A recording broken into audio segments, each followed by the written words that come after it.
Good afternoon from London. When was the last time that I did one of these? I was in America. I was very tired. But today's topic is on chastity and timely because it is the celebration of Locktober.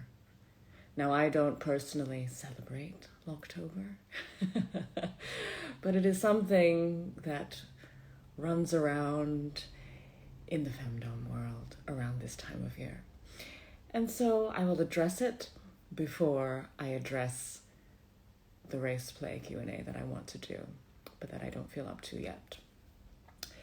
I will take your questions that you have submitted over the last 24 hours, and they will all be on chastity and or Locktober, so keep it to those topics, please. Okay. Let's start with a fun one. Are you for or against the castration of slaves? I'm not sure how much we can go into this, but I will just say for. Okay, all right. Here's a practical one. I tried a cage before, but it started hurting 15 minutes into wearing it. Any of your subs have had that issue? I would say that it hurts fairly immediately if it's not the right fit. Have you read the instructions? Have you watched any instructions online? Is it fitting correctly? What happens if you try another cage? Is it a size problem? Is it because you're, kind of already filling it out, and then it does kind of hurt. So maybe you need to have something to compare it to, and then you'll be able to have actually some guidance on where you may or may not be going wrong. Oh, how do I get my wife to become a key holder? How do you ask the people in your life nicely to help you have your needs satisfied? It's not only to do with this particular, do I have any lipstick on my teeth? This particular topic, but with anything, I think it's about making people aware of what you might be interested in, having open lines of communication. I hope that another alarm doesn't go off. I think that was the quick get on live alarm. But yes, you need to have open lines of communication. You need to say it at times when things are not going to be too confronting. Make it a part of easy conversation. Make it a part of understanding that you need your needs met as opposed to making it about somebody else and about how they need to address you. All of these very healthy ways of actually communicating within a relationship, I think, apply here as to anywhere else. And I guess also maybe an extra add is for you to be very informed about what the contraptions are, what it could look like, the lengths of time that it could be. You could start for just play, an hour or two. It could move up to however long you want. So be aware so that when questions are asked of you, that you can answer them and you just don't look like, I really want this, but I don't actually know anything about it. That's not going to help anybody, is it? So now maybe you may understand or hear something slightly different in my tone because I think when it comes to this particular topic of chastity and Locktober, it's amazing to see how incredibly enthusiastic all of you are and how many questions there are. But at the same time, I guess there's a part of me that doesn't necessarily give it so much thought. In some ways, chastity doesn't really interest me. I understand that it has a great purpose, but at the same time, I feel like it centers the orgasm and it centers the sexuality more than I would like to see from relationship, because I guess I practice more long-term and more lifestyle. It's not as fun for me as maybe you might imagine because I like how it affects a lot of other things, but in and of itself, it actually seems very distracting for me to focus on this one thing. But saying that, maybe that's why you're so interested in pursuing the questions according to this topic, because maybe it's very distracting for you too, in which case, great, and I'll keep answering your questions.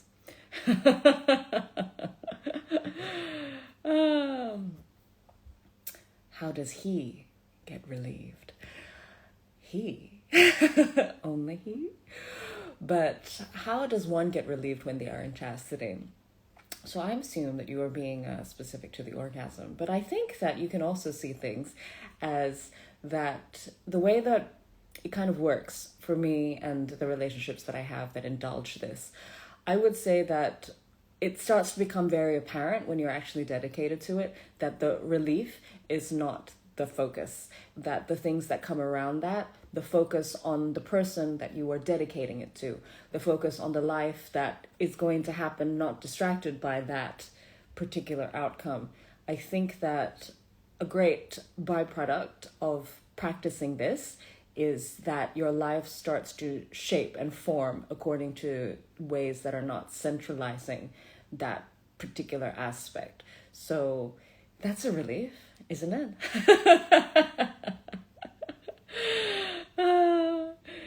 Yeah, so, that's cute.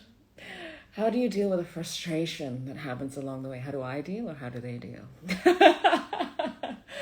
How do I deal? Thank you for asking. I would say that I find it very amusing when people come up with for their frustrations, because it's a little battle that they have to battle. And if they want to succumb to it, at the end of the day, it's not really my issue. At the end of the day, they are faltering away from a goal that they wanted to attain and that they wanted to attain from me. And therefore, they just demote themselves in my eyes. Maybe that's harsh, but that's the way that it is for me. And so how do they deal with frustration? One can remember that one has a focus on a goal. One can remember that it is in accordance to what somebody else might wish, and one can put someone else in front of one's particular desires at that one acute point in time. I said one a lot of times that time. And they all meant different things. But yes, how do you deal with the frustration? I think it's better to set up goals before you actually dive into it. So whether that's that somebody's holding the key, and so they are the object of focus in those times of stress, as well as maybe you want to do it around a particular goal, around work or around study. Some people do that as well. Or even just a time goal, it can really just help motivate you in that time. And sometimes it can be as simple as just not having easy access to getting yourself out, because then the frustration passes, like all things. But yeah, in terms of the key holders, when frustration comes towards you, when it comes towards me, I don't let it become mine. I just remind them of what the goals are. And again, if they don't want to abide by it, it's really not my problem anymore. And I would say that in some ways that probably seems emotionally detached. I think at the end of the day, I understand that the emotional journey of it is partially mine, but largely theirs. So that's how I kind of deal with things. But yeah. Okay, there's loads of questions. You're all very interested in this. Do I think all men should be locked throughout October? That would be an interesting experiment, wouldn't it? My friends and I may have considered this thought experiment every now and then. What would the world look like if all men throughout the world were locked for October? What would change? Please write them in the comments. I would love to know what you think.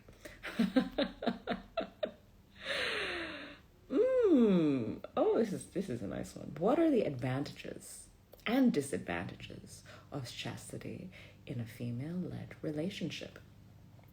I think when it comes to relationship, things look different for many people. And when it comes to female-led relationships, they look very different from case to case. I think that chastity in that context, in a negotiated stance from the beginning, or even at some different points, I think it can be a lovely daily reminder. It can be, a constant sense that's always there to remind you of the dynamic, which I think is a lovely, gentle advantage. Disadvantage? I guess it would be if maybe maybe there's not very good emotional regulation and communication. I imagine that permanent chastity can probably present some interesting frustrations that will be reoccurring. So maybe those are the things that come to the top of my head, but it's very hard to say because every dynamic is going to be quite different. All right, we're going to blast through these, huh?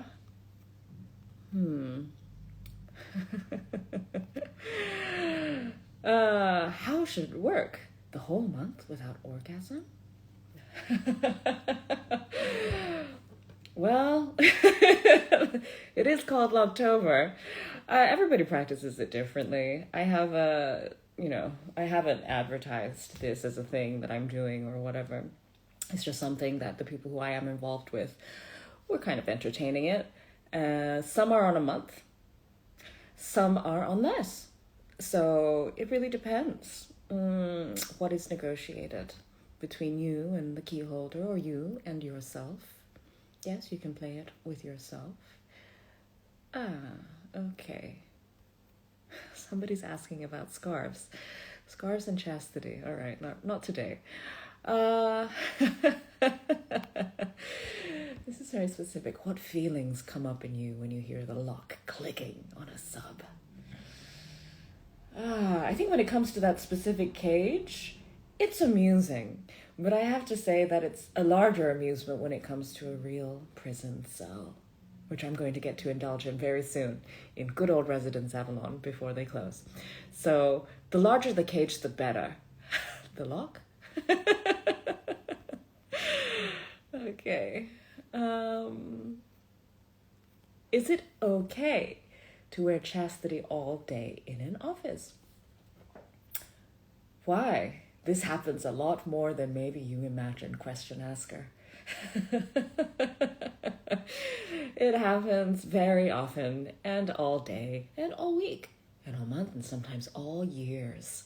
So if things are fitting well, if you feel comfortable, if you are on a regular cleaning schedule, and the key is in a responsible place, then I don't see why it is going to be difficult for you unless, maybe you're jumping up and down and things are going to get a little clangy. But in the general office where you're sitting down probably too much, it's something to keep you company. All right. We're talking about some interesting moments on pegging. I don't think we can talk about that here. Let's see. Okay, here's another practicality. What are the conditions under which your slaves can remove their cage? Do they keep a key? Again, different arrangement to arrangement. For people who I've been more serious with and are in my real-time space, I keep a key. They keep one in a safe space that might be just mildly inaccessible. How often they're able to take it off for cleaning? Very regularly. And yeah, so that's kind of the safer way. I would say that if you're together in a shared space, it's a nice mental exercise for them to not have a key at all. But of course, when things are apart, emergencies can happen and it's much safer. You can do things like in where you have these lock devices that you can unlock with Wi-Fi or with special codes that maybe you can hide in a place. There's all sorts of different ways to go about it if you want to make an extra step but still make it accessible. Yes. Are these all useful? Let me look for a particularly useful one. Is chastity without a cage possible? Are you interested in it? It's entirely possible. I would say that if you have a little bit more self-control, then and an ability to shift your focus on your mistress or on the goal, then it would be entirely possible for you. But of course, having that physicality can mean a lovely reminder, can mean a physical impediment.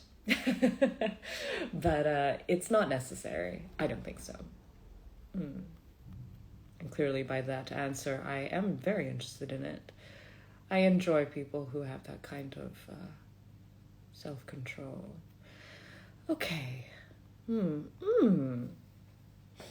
This is probably asked a lot of you. It's actually not. But if I may also ask, what is your favorite part of a man in chastity? So this is a lovely example of how all these questions are often about you. And this, being one of the minority questions, it's about me. Which is why I tend to avoid the topic, because it's not about me as much as I would like it to be. So, this question about me, what is my favorite part of particularly a man in chastity? So, my favorite part of a man in chastity is that they're open to learning to not focus their sexual pleasure in their day-to-day, which leaves them open to greater possibilities in the world for all of us. That would probably be my favorite aspect of a man in chastity. That and the occasional desperation. Okay, let's see. Anything very useful and or amazing for me to entertain myself with? What is the proper amount of time to be locked away? I think that it depends on how often you are used to entertaining that aspect of yourself. And it would be that if, say, you'd go every day, maybe you want to try with 3 days first. Say it's once a week, maybe you want to try a week and a half. I think it's about pushing yourself a little bit more than you're used to. And eventually, forever? Okay. How do you ease into it? I guess easing into it would be a little bit like how I just mentioned. Okay. This is part of a much longer spiel. But essentially the question is, why am I suddenly finding myself entertaining the idea of chastity? I don't know. Why do we suddenly entertain the idea of anything? You know, is it something that we just saw? Is it an aspect of ourselves that we feel like finally entertaining? Do we feel comfortable in our lives enough to finally embark on something? Do we have the time? It's really hard to say. But I think that if we find things creeping up for us as a desire, as a need, and it doesn't look like it's going to harm our day-to-day or those around us too much, I sometimes think about following the indulgence as opposed to necessarily pathologizing as to why that may have come about. Some might argue with me on that, but I am in life for enjoying it. And I do like to think about things, but I also like to remind myself not to overthink things because I can. But that's my answer to that very PC question that came up with the final one. All right, let's go right to the bottom. How many questions have you all asked me? It's so much. Okay, so these are the things that I've asked. Can you be my chastity slave? Who are you? I know nothing about you.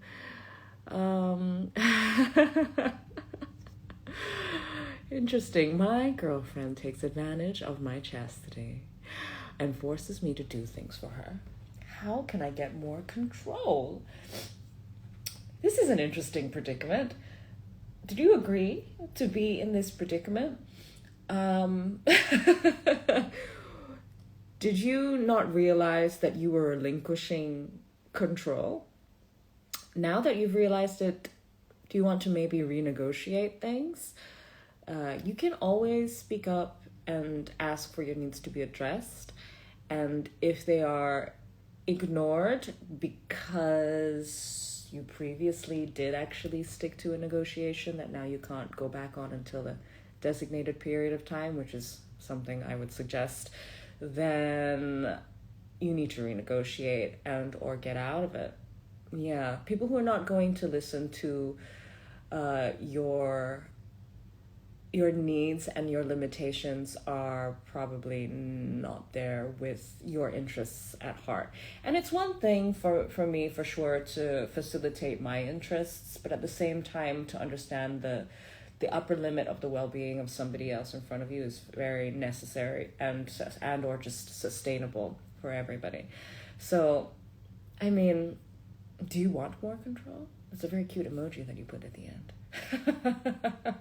Maybe this is just a little call for indulgence.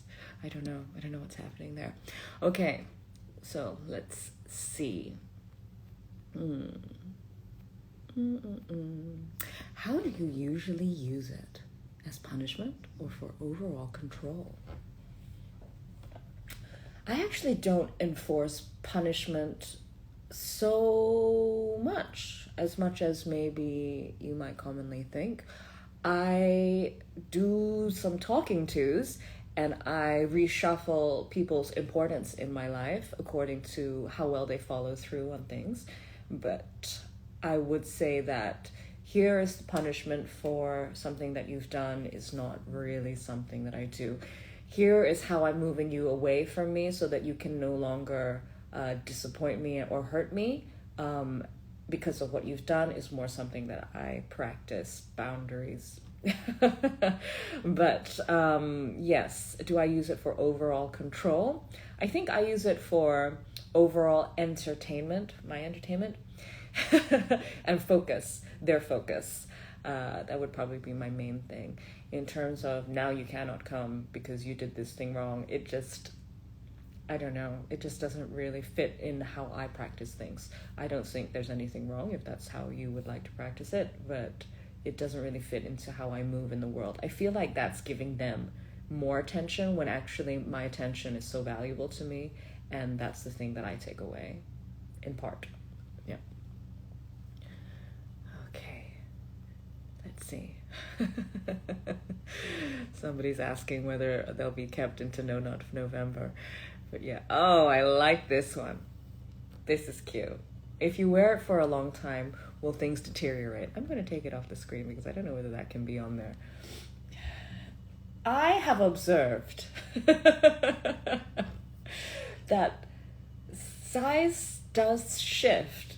I think when it comes to the elongated size of things, or the aroused size of things, that can stay somewhat consistent, but the deflated or the at rest size of things can actually retract even more so, or get very comfortable in smaller and smaller spaces. But do things become, I think it really depends how people have taken things on. I think that I've seen some people who have been in very long-term chastity still operate just fine at the drop of a hat, and I've seen some people who kind of have restructured themselves around the pleasure of another, and so they cannot actually become aroused anymore without that pleasure of another being fulfilled. And so there can be a rerouting also when it comes to that. But yeah, so it's different from person to person, but I have very much enjoyed watching things contract. This is actually ending up to be quite a cute Q&A, so I'm glad I entertained it in the end. I don't know if we can talk about cuckolding on here, so unfortunately I'm going to have to. And also to set aside any questions that describe your parts in great detail. Really? This is not the place for it, is it? Okay, so maybe just a couple more. Do chuck any questions down in the question box if you have any. Thank you for contributing as much as you have. A part of me was not into indulging this and you, but I'm glad that I did in the end. So, not about humiliation and degradation. What's the longest time in chastity? Well, I mean, in like period of time, or like in general. I mean, it can be years, you know. But and what do I get? Oh, okay. All right. I think I've already sort of answered what I get out of periods of chastity in general, though they're talking about longer periods. Okay, all right. So I'll go with this one. What do I get from enforcing longer periods? What do I think the sub gets? Again, it's going to be different from relationship to relationship, but I think maybe something that is a commonality would be that the consistency of it can be very comforting if that's your thing.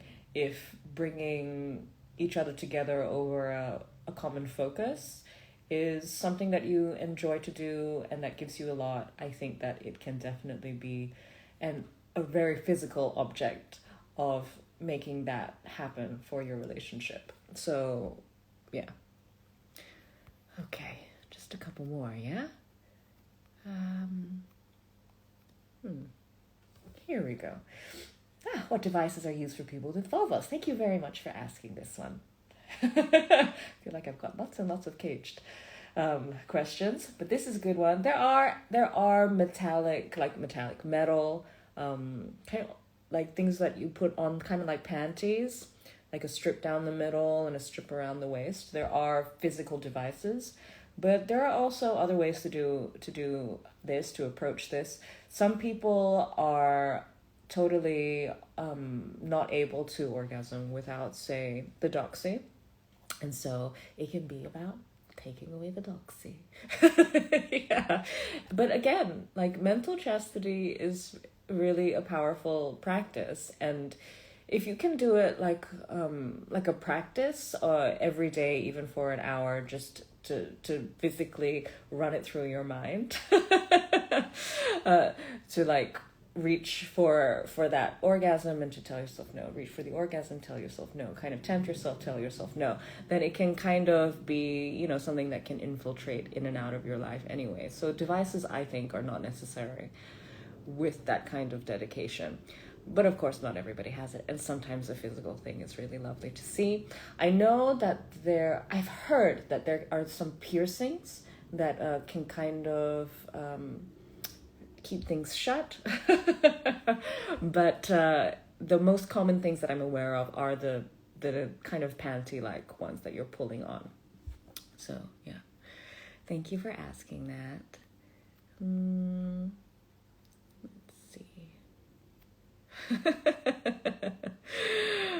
Okay. Do I think there will be total female control in the following decades and men will lose citizenship? That's an interesting question, but it doesn't necessarily fit for now.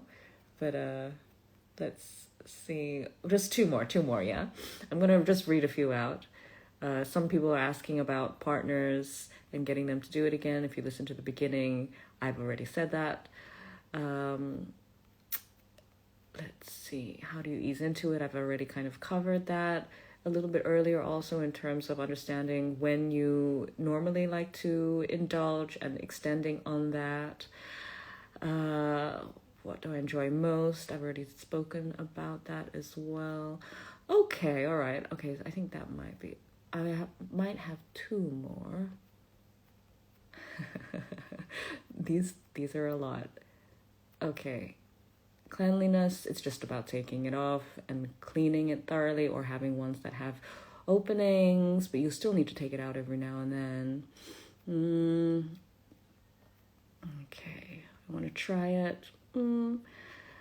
Okay.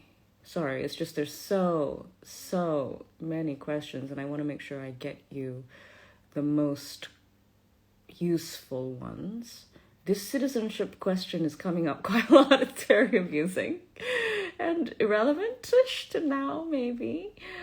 There's an impotency kind of question that's kind of cute, but I already answered that, sort of. Okay, let's go to the bottom. Okay. All right, so. Okay, what cage material works best in your experience for people with zero experience to start? You'd actually be quite surprised that some beginners are comfortable in what could be considered a longer term solution.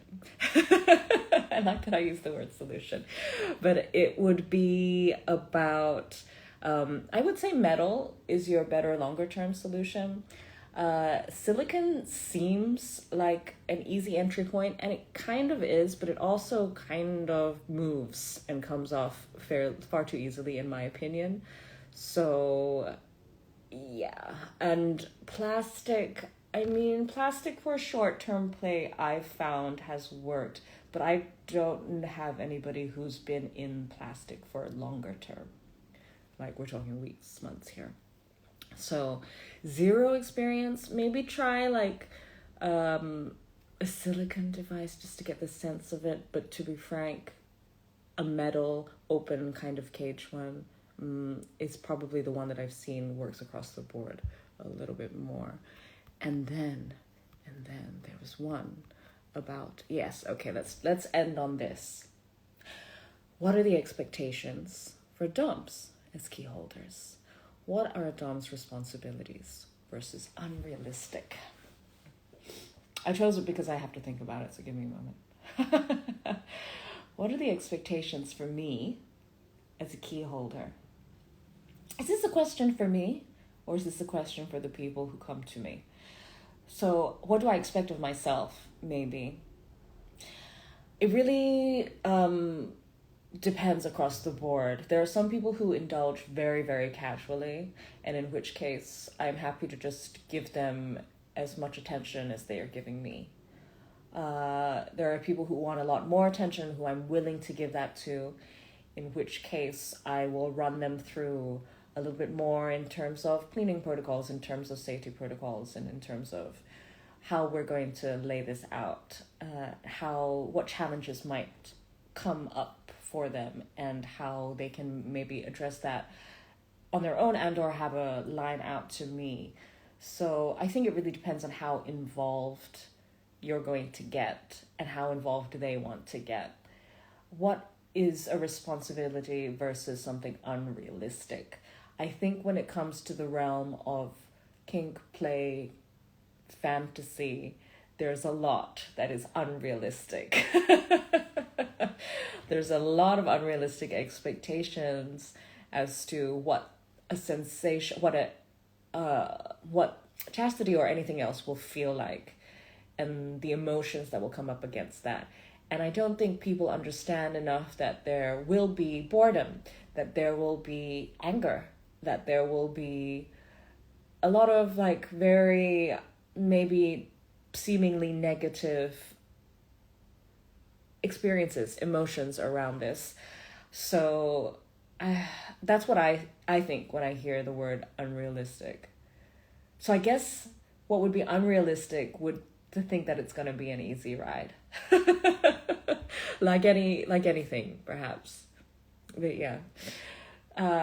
Because when we play in these realms, especially for extended periods of time, especially around aspects of ourselves that are so central to the pleasure of our experience, it can really challenge how we interact with ourselves and how we interact with our minds and the things that our minds bring up. And so it'll probably be a lot more challenging for everybody involved than you could ever imagine. And you might feel kind of angry about it, frustrated by it on all sides, a little bit bored by it.